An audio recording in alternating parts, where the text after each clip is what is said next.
যখন ফিরাউন বিয়ে করার ইচ্ছা করল তখন সে মিশরের সবচেয়ে সুন্দর, পবিত্র ও নেক মেয়ে হজরত আশিয়াকে নির্বাচন করল। তিনি ছিলেন রিয়ান বিন ওয়ালিদের নাতনি, সেই রাজা যিনি হজরত ইউসুফের সময় ঈমান গ্রহণ করেছিলেন।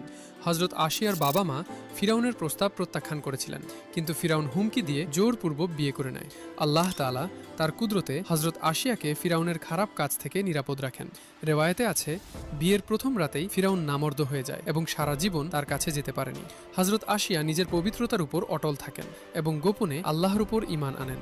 যখন হজরত মুসাকে নদীতে ভাসিয়ে দেওয়া হয় তখন আল্লাহর হুকুমে সেই সিন্দুকটি প্রাসাদের ধারে এসে লাগে।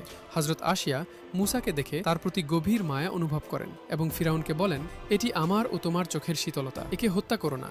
এভাবেই হজরত মুসা ফিরাউনের ঘরেই হজরত আশিয়ার ভালোবাসা ও সুরক্ষায় বড় হন। হজরত আশিয়া ঈমানের উপর অটল থেকে দৃষ্টান্ত স্থাপন করেন। শেষ পর্যন্ত ফিরাউন তাকে কঠিন নির্যাতন দেয়, কিন্তু তিনি শাহাদাত বরণ করেন। আল্লাহ তাআলা কুরআনে তার উল্লেখ করে